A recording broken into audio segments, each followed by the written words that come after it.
Hello dear students, बहुत बहुत स्वागत अपने YouTube channel commerce with Sanjeev sir में। और आज मजा आ जाएगा। अशुद्धियां और उनका सुधार, ये चैप्टर हम आपके लिए लेकर के आए। पूरा चैप्टर पढ़ाएंगे एक ही वीडियो में, सारा का सारा क्लियर कर देंगे और देखिए 100% समझ में आएगा। ओके, तो आइए लग जाइएगा हमारे साथ में। और आज जो चैप्टर हो रहा है अशुद्धियां और उनका सुधार, बहुत ही अकाउंटिंग का महत्वपूर्ण ये चैप्टर है और इस चैप्टर के द्वारा कई चीजें एक साथ क्लियर होती हुई चली जाती हैं। ओके, तो पहले हम बात करेंगे कि अशुद्धियां और सुधार को अंग्रेजी में कहते हैं errors and their rectification. Errors का मतलब क्या होता है और रेक्टिफिकेशन का मतलब क्या होता है। तो एरर्स का मतलब या अशुद्धियों का मतलब होता है तो होता क्या है, इसके लिए सबसे पहला हम यहां पर टॉपिक लेकर के आएंगे अशुद्धियां का अर्थ। यानी अशुद्धियां कहते किसके लिए हैं, बाद की तो और सब चीजें हो गई, सबसे पहले हमको अशुद्धियों का पता चले। आप क्या समझते हो कि जब अकाउंटिंग करते हैं तो डेबिट और क्रेडिट का बैलेंस ना मिले तभी अशुद्धि होगी? ऐसा नहीं है। जब हम लेखांकन करते हैं तो लेखांकन करते समय क्या होता है कि मानव के द्वारा ही लेखांकन किया जाता है, चाहे कंप्यूटर पे लेखांकन हो, चाहे जो बहियां हैं उनमें लेखांकन हो, किसी भी प्रकार से जब हम समस्त लेन देनों का लेखा करते हैं तो वहां पर किसी भी प्रकार की, चाहे नाम की हो गई हो, चाहे रोकड़ की हो गई हो, चाहे डेबिट क्रेडिट की हो गई हो, चाहे किसी अन्य प्रकार की कोई भी गलती हो गई हो, तो भूलवश, जानबूझ करके नहीं, भूलवश किसी भी प्रकार की अगर त्रुटि हो गई है लेखांकन में, उसी को हम क्या कहते हैं, अशुद्धि कहते हैं। ओके, तो अशुद्धि का मतलब सीधा सीधा यह है कि वह लेखांकन में वह गलती अथवा त्रुटि जिसके द्वारा जो लेखांकन की प्रक्रिया है उसमें कहीं ना कहीं अवरोध पैदा हो, या जो हमारा उद्देश्य है उससे हटकर के कहीं पर लेखांकन हो, ऐसी कंडीशन में जो लेखांकन का रूप बदल जाता है उसी को हम अशुद्धि कहते हैं। अब एग्जाम में अगर ये आ जाएगा तो ये तो उम्मीद है कि 4-5 लाइनें हमने बोल दी, इनके बारे में अब आप समझ गए होंगे कि गलती हम किसे कहते हैं। देखो, लिखोगे कैसे, इसको इस तरह से लिखना कि वर्तमान समय में जो व्यवसाय है बहुत विस्तृत हो चुका है और प्रतिदिन हजारों लेन देन प्रत्येक कारोबार में होते रहते हैं। अब इन लेन देनों को जब कहीं पर रिकॉर्ड किया जाता है या इन लेन देनों को एक व्यवस्थित ढंग से जहां पर लेखांकन किया जाता है, वहां पर किसी भी प्रकार की या तो भूल हो गई हो, या सिद्धांत से हट करके कहीं पर लेखांकन हो रहा हो, या नियमों में कहीं पर हेरफेर हो गया हो, ऐसे किए गए लेखांकन को हम क्या कहते हैं, अशुद्ध लेखांकन कहते हैं। और जहां पर लेखांकन गलत हुआ है उसी को हम अशुद्धि कहते हैं। तो अशुद्धि कुछ और नहीं है, बल्कि हमको, जैसे राम ने पैसे दिए तो हमको cash account debit to Ram करना चाहिए, लेकिन पता चला कि वो भूलवश राम की जगह श्याम के नाम से हो गया। अब पैसे तो मिले का मतलब कैश आया है, राम की जगह श्याम का हो गया तो कैश भी मिल जाएगा, लेकिन अशुद्धि पैदा हो गई। ठीक है, तो इसी को हम कहते हैं अशुद्धियां। अशुद्धियां कुछ और नहीं है, मानवीय जो क्रियाकलाप हैं उनके द्वारा भूलवश कोई भी त्रुटि इधर की उधर हो जाए, या कोई भी लेखांकन कहीं डेबिट की जगह क्रेडिट हो जाए, क्रेडिट की जगह डेबिट हो जाए, और इसके साथ साथ में सिद्धांत के अनुसार कहीं पर कोई गलती हो जाए, उसी को हम अशुद्धि कहते हैं। अब एक तो बात ये क्लियर हो गई कि भैया अशुद्धि क्या होती है। सीधे मान लो कि कहीं पर भी गलती होना क्या होती है, अशुद्धि होती है। लेकिन केवल अगर इतना कहते तो आप समझ तो जाते गलती हो गई, लेकिन लिखते कैसे। तो चलिए, ये बात हो गई, अशुद्धि का मतलब सीधे सीधे गलती से है, और वो भी किसके द्वारा, भूलवश। ठीक है, और अगर जानबूझकर किया जाता है तो गलती नहीं होती है, वो बेटा क्या कहलाता है, कपट कहलाता है। कपट और गलती में यही डिफरेंस है, गलती जानबूझ करके नहीं होती है, भूलवश होती है, और कपट जानबूझ करके किया जाता है। तो कपट की बात नहीं करना है अभी, और हमको सिर्फ गलती की बात करना है। ठीक है, अब हम बात करते हैं कि इसका सुधार या संशोधन से का मतलब क्या होता है। ठीक है, अशुद्धियों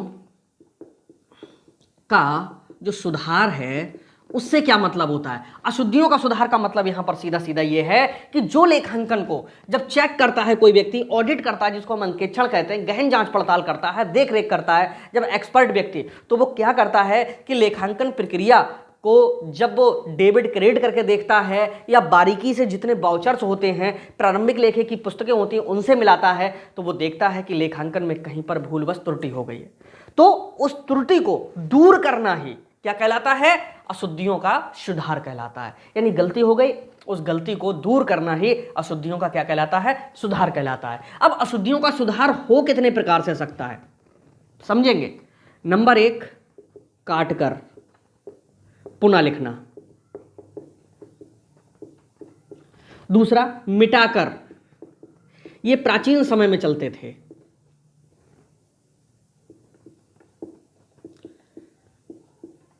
ठीक है। तीसरा, जर्नल प्रविष्टि द्वारा लेखांकन करके। ओके। अब ये अशुद्धियों का जो सुधार है वो 3 प्रकार से किया जा सकता है। काट कर पुनः लिखना, जैसे राम ने हमें पैसे दिए तो एंट्री ये होनी चाहिए, राम ने 2000 रुपए दिए। ठीक। लेखा हो गया Ram debit to cash account, यही होगा। अरे राम ने हमें दिए हैं तो ये गलती हो गई, हम राम को डेबिट कर बैठे, टू कैश कर बैठे, राम ने हमें दिए, एंट्री ये होनी चाहिए cash account debit to Ram है। सही शुद्ध लेखा तो ये वाला है कि भैया राम ने 2000 रुपए दिए तो कैश आ रहा है, cash account debit to Ram होना चाहिए, लेकिन हम तो ये कर बैठे राम डेबिट टू कैश। क्या कर सकते हो, इसको काट सकते हो, राम को काट सकते हो, इधर कैश को काट सकते हो, यहां पर लिख सकते हो क्या कैश और यहां लिख सकते हो राम। ठीक, एक तरीका ये है। दूसरा तरीका क्या है, दूसरा तरीका ये है कि हमारे हाथ में रबर है और हमने इसको भी मिटाया और इसको भी मिटाया और हमने कर लिया यहां पर कैश अकाउंट डेबिट और टू राम। 2 तरीके हो गए, क्या, काटकर मिटाकर। तीसरा होता है जर्नल प्रविष्टि द्वारा। ये जर्नल प्रविष्टि क्या होती है, जर्नल प्रविष्टि होती है कि जो लेखांकन हो गया है और जो होना चाहिए उसको ठीक उल्टा करके एक जर्नल प्रविष्टि कर देना। जैसे क्या हुआ था यहां पर, जैसे अभी हम यहां पर बता रहे हैं कि एंट्री हो गई थी Ram debit to cash account और सही एंट्री जो होनी थी वो कैश अकाउंट डेबिट और टू राम, ये होनी थी। ठीक है, हम क्या करेंगे, इसको कुछ भी नहीं करेंगे, जैसी लिखी हुई है वैसी लिखी रहने देंगे। ये बहुत गहरी बात है जो मैं आपको समझा रहा हूं। जैसा लिखा हुआ है वैसा ही लिखा रहने देंगे।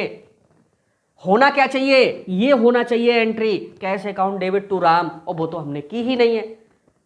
तो भैया जो यहां पर उल्टा काम हो गया है उसको सीधा करने के लिए जो अमाउंट यहां पर क्या हो गई है, डेबिट हो गई है 2000 से, उसको हमें क्या करना पड़ेगा, क्रेडिट करना पड़ेगा 2000 से, और जो क्रेडिट हो गया है 2000 से वो डेबिट करना पड़ेगा 2000 से, तब तो ये एंट्री खत्म होगी।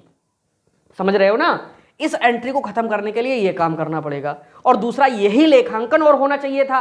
तो भाई अमाउंटें डबल डाल दो, 2000 यहां और 2000 यहां, का मतलब है कि 4000 सीधे यहां पर और 4000 यहां पर। इससे क्या होगा कि पहले वाले जो 2000 हैं उनमें से 2000 का अस्तित्व अपने आप खत्म हो जाएगा और 2000 यहां बचेंगे। तो ये कहलाता है हमारा जर्नल प्रविष्टि द्वारा लेखांकन करके। और नीचे लिखा जाता है बीइंग, आप सोचो कि ये तो और गलत हो गया, ऐसा नहीं होता है, बीइंग एरर्स रेक्टिफाइड। ओके, हो सकता है उधर ना दिख रहा हो। तो इस तरह से जर्नल प्रविष्टि द्वारा। तो भाई ये समझिए कि त्रुटियां कैसे कहते हैं। जब कोई व्यक्ति या जब कोई लेखपाल, जब कोई अकाउंटेंट कहीं पर लेखांकन करता है तो भूलवश से जो त्रुटि हो जाती है उसी के लिए हम अशुद्धि कहते हैं। और अशुद्धि को ठीक करना, पहचानना, पकड़ना, जांचना और इसके बाद में उसको शुद्ध करना, अशुद्धियों का क्या कहलाता है, सुधार कहलाता है। और अशुद्धियों का सुधार बेटा 3 प्रकार से हो सकता है, काटकर, मिटाकर और जर्नल प्रविष्टि द्वारा। वर्तमान समय में सबसे ज्यादा यूज हो रहा है जर्नल प्रविष्टि द्वारा। इसी के द्वारा हमको पूरे इसके न्यूमेरिकल सॉल्व करना है। ओके, अब हम बात करते हैं कि भाई त्रुटियां होती कितने प्रकार की हैं। चलिए इसको हम वाइप करते हैं, मिटाते हैं और इसके बाद में हम समझाते हैं। अरे कहाँ गया भाई डस्टर हमारा, ये आया। चलिए, किताबों से अगर पढ़ोगे तो जल्दी याद नहीं होगा और किसी जगह पर अगर अच्छे से सीखोगे। कॉमर्स भाई सीखने का विषय है, समझने का विषय, समझाने का विषय। जितना अच्छा इसे समझ लोगे यार उतना ही मजा आ जाएगा। ठीक है, चलिए अब हम बात करते हैं बहुत ही मेन टॉपिक की। आज इसमें अगर ये अच्छा लग रहा हो तो भाई चैनल को सब्सक्राइब कर लो, हमारे हमको लाइक कर दो यार। हमें भी बहुत ज़्यादा लगा रहता है कि पता नहीं बच्चों को हम कैसा पढ़ा रहे हैं कैसा नहीं, तो तुम्हारे कमेंट से हमें पता चलता है कि हम कैसा पढ़ा रहे हैं। तो भैया इतनी मेहनत आपके लिए कर रहे हैं, एक छोटा सा कमेंट कर दो कि हम बहुत अच्छा पढ़ा रहे हैं, गंदा पढ़ा रहे हैं, बेकार पढ़ा रहे हैं, कैसा पढ़ा रहे हैं। ठीक है, और जैसा आपको लगता हो वैसा जरूर लिख दो जिससे हमको पता चलता रहे। चलिए अब हम बात करते हैं अशुद्धियों के प्रकार की, यानी जो त्रुटियां होती हैं, अशुद्धियां होती हैं, गलतियां होती हैं, उनके कितने प्रकार लिखे गए हैं लेखांकन में, उसके लिए जो चीज मैं अब पढ़ा रहा हूं आपके लिए, ये जल्दी आपको कहीं पर मिलेगी नहीं। ये टेढ़ी लाइन नहीं रही, टेढ़ी की टेढ़ी। ठीक, चलिए अशुद्धियों के अगर प्रकार की बात करोगे तो तुम्हारी किताब में तो दिए हुए होंगे ही, लेकिन हम बहुत सरल तरीके से आपके लिए यहां पर समझाएंगे। पहला जो प्रकार होता है वो ढूंढा जाता है पुस्तपालन के आधार पर। पुस्तपालन का आधार का मतलब यहां पर सीधा है कि जब हम अकाउंटिंग करते हैं, हम नहीं अकाउंटिंग करते, जो लेखा पाल होता है जिसको हम अकाउंटेंट कहते हैं, जब वो लेखांकन करता है तो वहां पर दो प्रकार की गलतियां होती हैं, मुख्य रूप से गलतियां होती हैं। कौन कौन सी होती हैं? नंबर 1 और नंबर 2। नंबर 1 होता है सैद्धांतिक अशुद्धियां। पता नहीं क्या लिखा गया ये, सैद्धांतिक अशुद्धियां। और दूसरी होती हैं गणितीय अशुद्धियां। कतई एकदम क्लियर हो जाएगा, बस 1 मिनट रुक जाना, भागना मत, बस मैं सिखा सब दूंगा। गणितीय अशुद्धियां, सैद्धांतिक अशुद्धियां और गणितीय अशुद्धियां। अब सैद्धांतिक का मतलब होता है जिसमें सिद्धांत खराब हुआ हो, संख्या सही लिखी गई हो, लेकिन कुछ लेखांकन में कुछ की जगह कुछ लिख गए हो। जैसे मान लीजिएगा कि बाजार से हम पेन लाए तो एंट्री होनी चाहिए क्या? पेन डेबिट और टू कैश, और लिख गया कि भाई 20 रुपए का लाए तो 20 रुपए और 20 रुपए, लिख गया कि इंक डेबिट और टू कैश, तो भैया कैश जो 20 रुपए हमारे जहां होने चाहिए थे वो पहुंचे तो वहीं है, लेकिन भाई पेन की जगह पे हमारा इंक लिख गया, तो ये शुद्धि कहलाती कौन सी? सैद्धांतिक अशुद्धि। ठीक, सैद्धांतिक अशुद्धि में संख्याएं तो ठीक होंगी, लेकिन क्या होगा? सिद्धांत गलत होगा। सिद्धांत गलत होने का मतलब है कि उसमें नाम है या जो उससे संबंध में लेन देन है वो गलत होंगे। अब गणितीय अशुद्धि थी तो 1 मिनट में समझ जाओगे। उसमें क्या होता है? पेन तो पेन लिखा हुआ होगा, 100% होगा, इसमें भाई कोई गड़बड़ी नहीं होगी, लेकिन ये जो 20 रुपए है ना, भूल बस ये 20 के 30 लिखे हुए होंगे, या ऐसा हो सकता है भाई 20 के एक जीरो ज़्यादा लग जाए और ये 20 के कितने हो जाए? 200 हो जाए, तो ये हमारी कहलाती गणितीय अशुद्धियाँ। तो दोनों शुद्धियाँ समझ में आ गई होंगी भाई। इससे ज़्यादा क्लियर मुझे नहीं लगता है कि कोई तरीका है समझाने का आपको। ओके, तो सैद्धांतिक अशुद्धियाँ का मतलब है कि जिसमें नाम गलत हो जाए, खाता गलत हो जाए, कोई लेन देन किसी की जगह पे कोई लिख जाए, वो होती हैं सैद्धांतिक अशुद्धियाँ। गणितीय अशुद्धियाँ का मतलब सीधे गणित किस पे है? संख्याओं पर आधारित है, यानी जो अंक हैं वो अगर गलत लिख जाए। ठीक, जैसे राम के लिए हमने 1000 रुपये दिए और बहुत जल्दी में हमने एक पेन रपटा दिया, बोले 10,000, तो ये क्या है? 1000 की जगह एक जीरो ही तो ज़्यादा लगा हुआ है, गणितीय अशुद्धि पैदा हो गई। लेकिन वहीं पर अगर राम की जगह श्याम लिख जाए, मोहन लिख जाए, हरि लिख जाए, तो समझ लो वेतन दिया और उसकी जगह पे कहीं पर लिख जाए कमीशन दी, तो क्या है भाई? वेतन देंगे तब भी पैसा जा रहा, कमीशन देंगे तब भी पैसा जा रहा, पैसा तो गया लेकिन भाई गलती पैदा हो गई। ठीक है, तो पहली होती है बेटा पुस्तपालन के आधार पर 2 प्रकार की गलतियां होती हैं, एक सैद्धांतिक अशुद्धियां और दूसरा कौन सा? गणितीय अशुद्धियां। उम्मीद है क्लियर हो गया होगा। दूसरी होती है तलपट के आधार पे, इसे अशुद्धियां हटा दे रहे हैं हम, आप समझ जाना, जगह कम है भाई हमारे पास। दूसरी होती हैं तलपट के आधार पर। इसमें 3 प्रकार की होती हैं, 1, 2, 3। नंबर 1 होती हैं प्रकट होने वाली,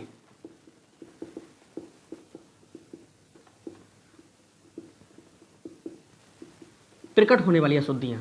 दूसरा प्रकट ना होने वाली अशुद्धियां।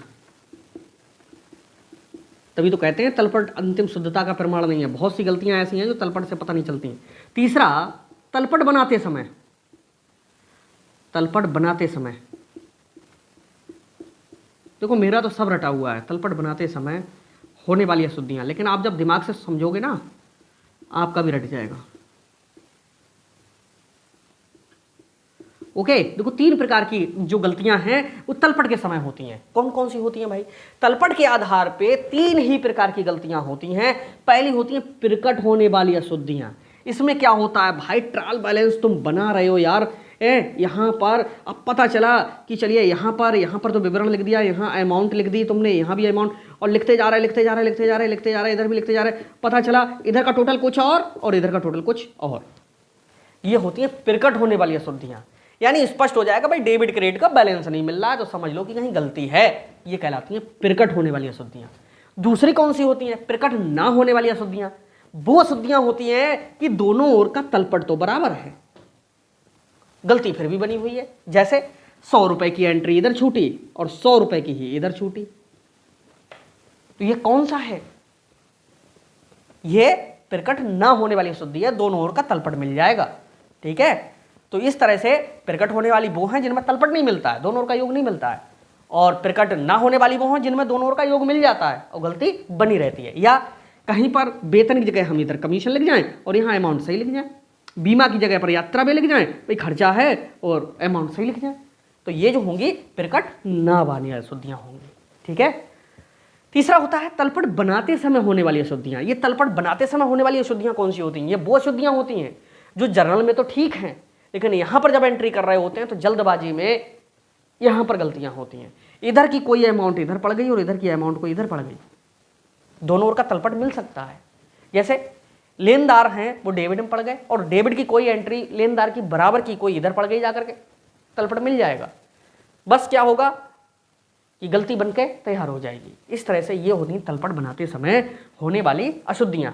अब तीसरा होता है जो तुम्हारे सबसे काम का है, संशोधन के आधार पे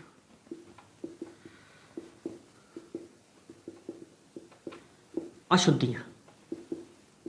संशोधन के आधार पर अशुद्धियां का मतलब है कि जब उनको हम ठीक करेंगे तो अशुद्धियां कितने प्रकार की होंगी? तो 2 प्रकार की होंगी बेटा, नंबर 1, नंबर 2।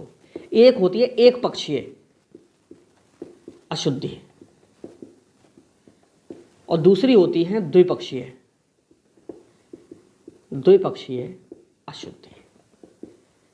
ओके, अब ये एक पक्षीय अशुद्धि और द्विपक्षीय अशुद्धि क्या होती है एक बार में समझ में आएगा। जैसे एग्जाम्पल हम वही पकड़ेंगे, राम ने 2000 रुपये दिए, लिख दे रहे हैं यहाँ पर, राम ने 2000 रुपये दिए, आपको 2000 रुपये दिए। एंट्री होना चाहिए था cash account debit to Ram, ये सही एंट्री है।